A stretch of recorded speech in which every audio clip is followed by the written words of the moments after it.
My childhood town isn't done with me yet. By Num Num Num Nation, aka Ben Wooding. A whisper in the wind. That is what Sonder is to many people, and what it has slowly become to me. I found myself, like many others, becoming unaware of its existence at all. A small town on the edge of England, forgotten as fast as it was built. It isn't on any map, and you won't find it by exploring. A town older than most, smaller than most, and lonelier than most. I got out 10 years ago, but it seems it hasn't left me. The scream singers have plagued my mind since the day I left.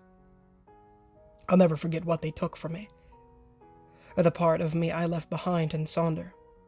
Partly because Sonder has come back to haunt me. On New Year's Eve, the scream singers became more than a memory.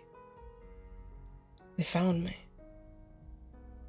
I work in a small office building, 3 floors, and I work on the top floor with a few others in my room. I've been working there for about 6 months.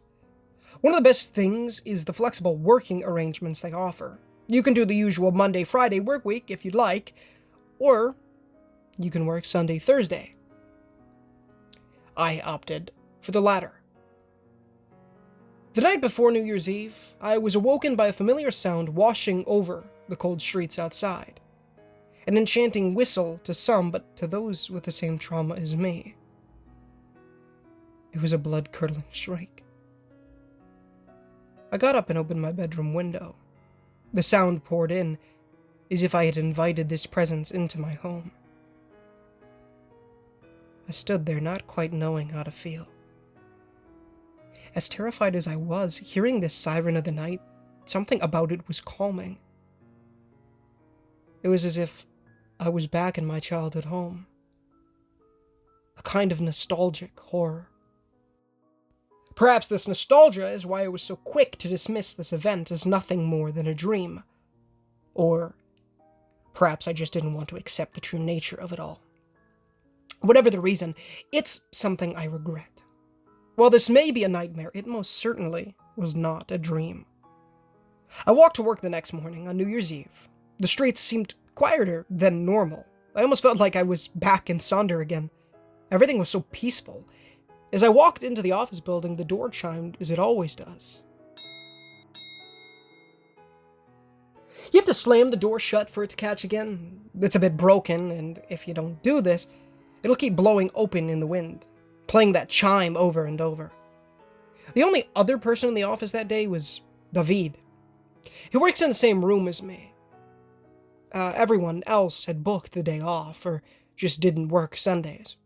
We ended up chatting a lot and not getting a lot of work done. He was raised in a city and loves hearing stories about the rural seaside town of Sonder. I only tell him the good memories. The town was on my mind a lot, and I took a look online again to see if it was on any maps yet. I haven't looked since I left. Sure enough, nothing. Untraceable, unfindable. I've found a few mentions of the town here and there, but that's it. Just a fleeting thought spoken about fewer and fewer as time goes on. I spent the last hour of that workday looking for Sonder, until it found me. 4:46 p.m. 14 minutes until we would have left. 14 minutes until we would get to go home and celebrate the new year with our families. That's exactly when we heard the chime again. But the door didn't shut. So we assumed our boss had come in to check on us, since he's often forgetful.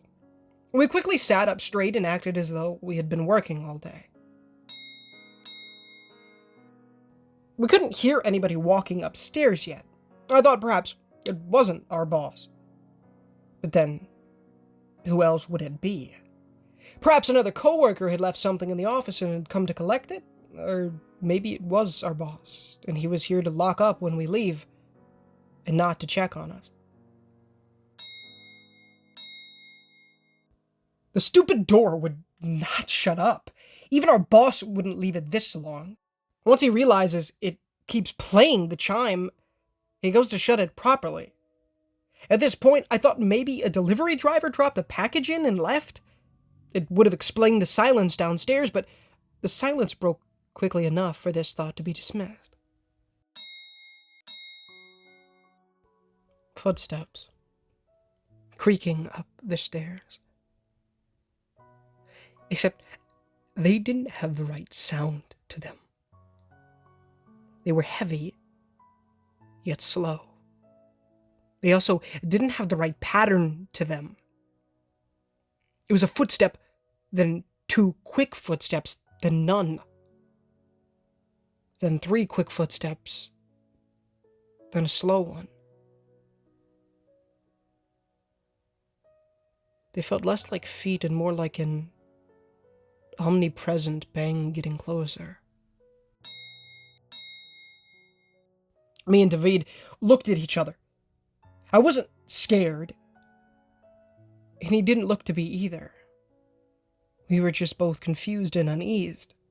The constant chime, the irregular thuds, the silence that they both pierced through. None of them created a feeling of contentment. The thuds were loud now, as the final few steps creaked. We were both peering out the door, looking at the stairs to our floor. Waiting. Hoping to see our boss's head or a coworker or anybody we recognized. But as a figure slowly emerged up the stairs, I realized it was one I knew all too well. As the gray, skinny, morphing creature slowly became visible, my mind raced back to that day in the woods. The day I saw a figure on the rock. Only this time I had nowhere to run. I was sat there, motionless at my desk. The chimes still echoed up the building as the creature slowed down. It stood out in the open room, looking at us. I don't know whether David could see it or whether he saw nothing much like my brother, but either way, there we were, both frozen. The lights went out. After being sat in front of a monitor for so long, my eyes were not used to this. A deepest of darks had encased me and shrouded the room. Silence filled the air as the scream singer seemed to stop making noises entirely.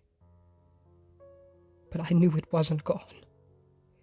It was still there as I tried my hardest to make as little noise as possible. The darkness felt thick, like a blanket. It was as if I could reach out and grab it. Of course, the truth was quite the opposite. Anything could have reached out and grabbed me. I realized at this moment that I could hear something else. My heartbeat. All I could think about was my brother. Jacob was taken from me 10 years ago, and this thing was responsible. A creak in the floorboards. Something was moving. Was it the creature? Was it David? It doesn't matter what it was. Because the next thing I heard was a scream. Not the tune-like call of a scream singer, but the pain-filled cry of a man. It had gotten David. It had wanted me to hear.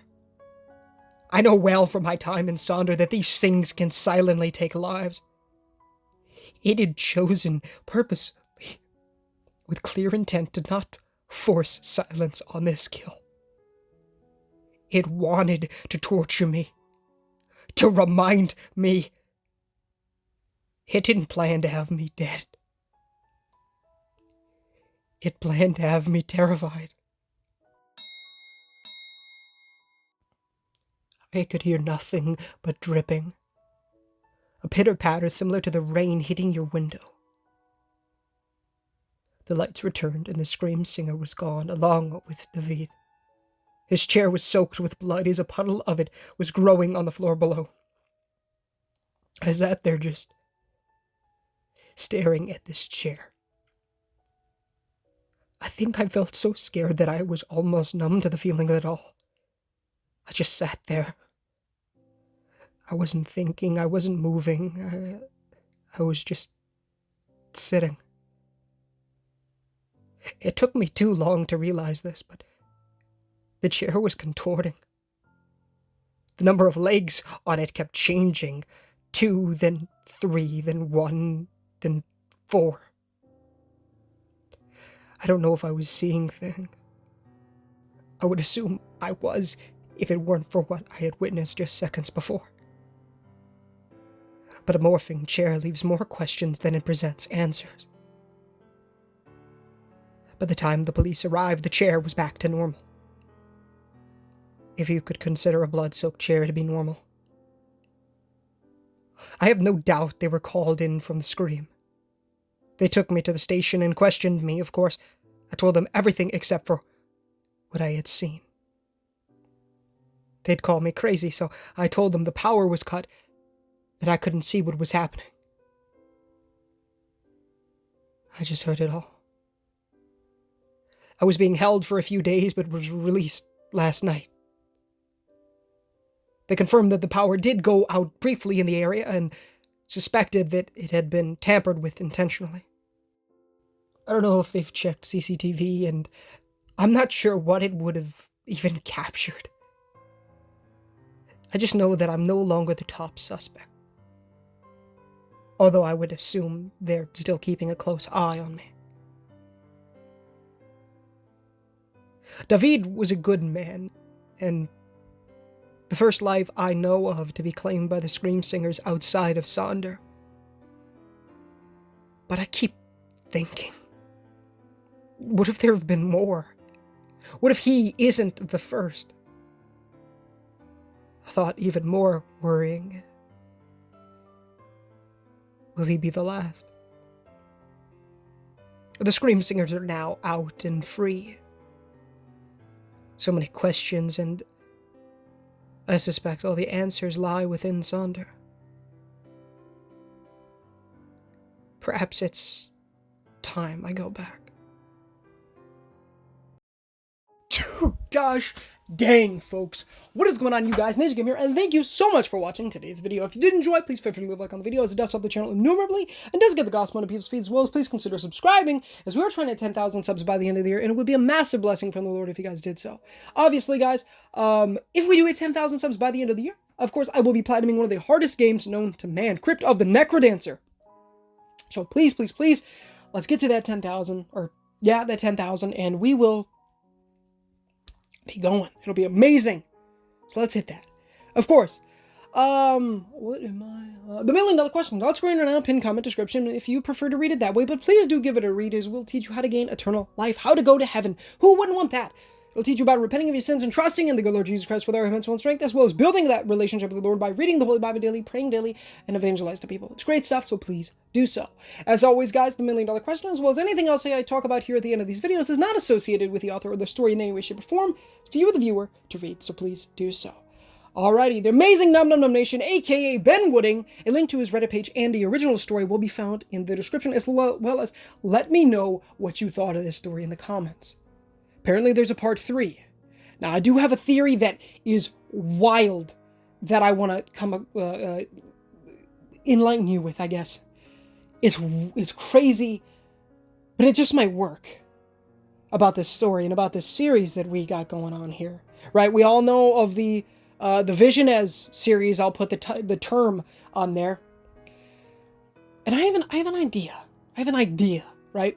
So, but I will talk about that after I get all this stuff done. So, of course, my brothers, or wait, not yet, the amazing Mew, whose music I use in all these videos, a link to his YouTube channel, and as well as all the music will be found linked in the description, as well as if you guys would like to use his music for your videos, of course, make sure that the specific song that you would like to use says one of two things. It'll either say it is free to use as long as credit is given, and if it does say that, you are able to use it in your videos, so be able to, as long as credit is given, so you got to put a link to his YouTube channel in your description, as well as possibly the songs that you use, although I more do that so that if you guys would like to listen to his music in your free time like I love to do, you're able to do that instead of scrounging the internet for hours potentially. But if it says it is not free to use as long as credit is given, obviously you cannot use it. My brothers have a YouTube channel, It's Mac Plush Videos, where they have been pretty consistently uploading daily in 2024. I think they've missed a few days, but then again, so have I. And I make quite a few cameos over there. So if you want to see me in something other than horror stories and video games, please come over and check it out. I highly recommend the 2021 videos, as well as a recent series that they've been making, which is the South Park series, where I voice, of course, Eric Catman, folks. So come on over. It's a great time. Love to see you over there.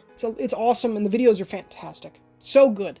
Of course, my youngest brother, as well, wants to be a rapper, so I'm leaving a link to his YouTube channel and a SoundCloud for his music. The Cole is his name. It's great stuff, and, yeah, please come on over and check it out. The Barron County Anthology by Random Appalachian 468, as well as a former stalker texted me this morning, She's Been Dead for a Year by Tiro 1000. Both beautiful, amazing playlists will be linked in the description for you guys to enjoy. For you guys to read, or listen to, rather, some of my favorite stories I've done here on the channel thus far. And if you're a fan of the Children of the Oakwalker series, which we've been doing here over the last few weeks, really over the last few months, because I took a massive break from it, just wasn't planned or anything, it just kind of happened.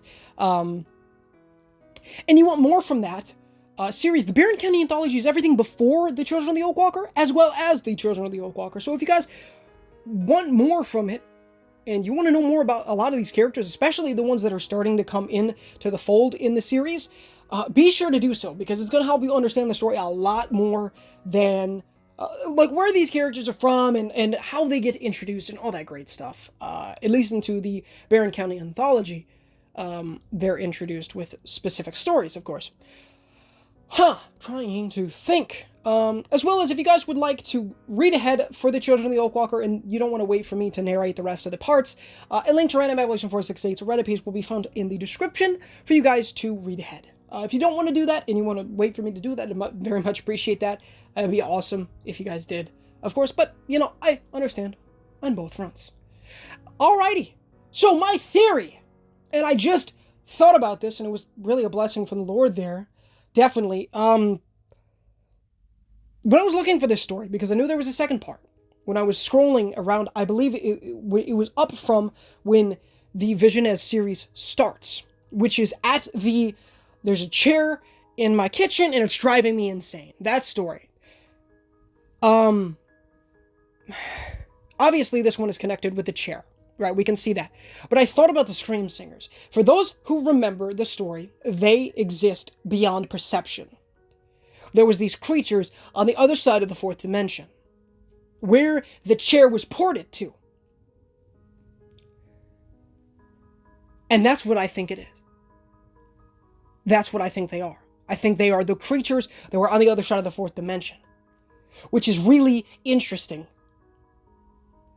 So, theoretically, and I'm just going to put this out here, and I want to know your guys' thoughts in the comments as well, so please let me know, but let's say they can take people from the third dimension. Let's say we're on the third dimensional plane in this story. Like I said, I don't know much about dimensions, okay? I'm not a big science guy, but just based on what we've learned from these stories, the third dimension, okay, that's the plane that we exist on. And these creatures, the Scream Singers, they exist in the fourth dimension, and they are able to come into the third dimension and take people out into the fourth dimension, which, as we know, completely evaporates people. Anything, unless it is absolutely still, right?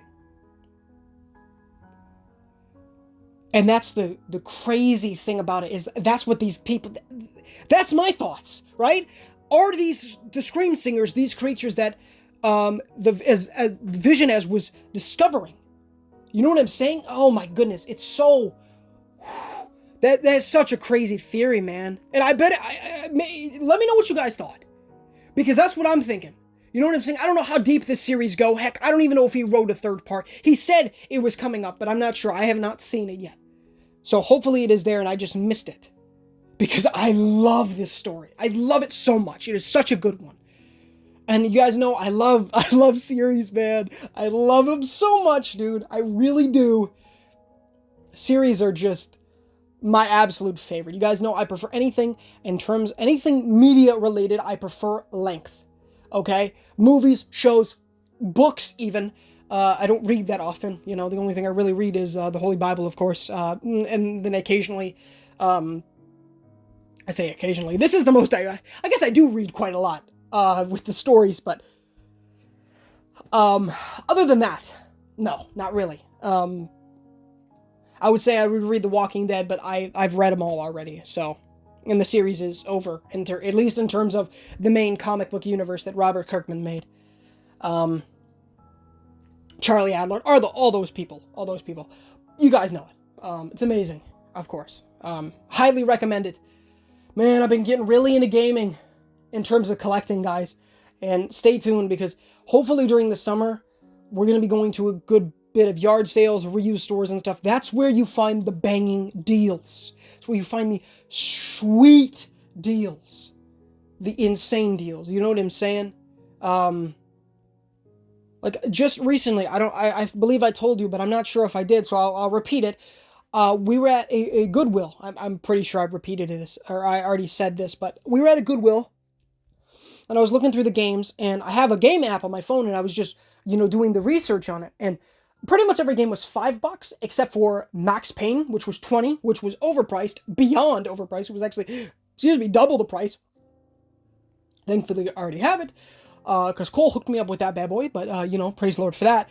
But a game that was extremely underpriced was Armored Core 2. It was for $5, and it was going for about $30. So obviously I picked that up, and again, I've also talked about this a little bit, I believe, but the Armored Core series in general is extremely expensive, which I had no idea. Armored Core 2 is actually probably one of the cheaper Armored Cores. There are 3 that you can platinum, or at least 100% do trophies on. 5 a side series, and 6, which 6 recently just came out. Very recently. And within probably the last 6 months or so. Probably actually, honestly, it's probably been about 8 now. It's probably coming up on a year anniversary, if I'm being honest with you. But man, oh man, is it the case. So, but yeah, but I'm going to let you go, because it is already 14, I don't think the story will be late, but if it is, I do apologize. But yeah, I'm going to let you go.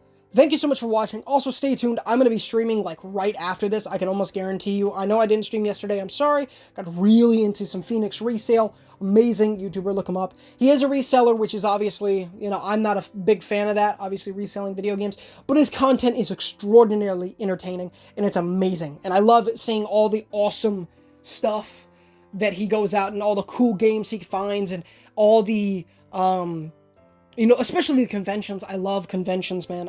Obviously we went to one recently, and apparently maybe we're going to Comic-Con this weekend. And apparently Giancarlo Esposito, the amazing Gus Fring, as well as the amazing Anton Castillo from Far Cry 6, is going to be there, which is really exciting. He's like the only celebrity besides like Master Chief, I think, apparently, that he's going to be there as well.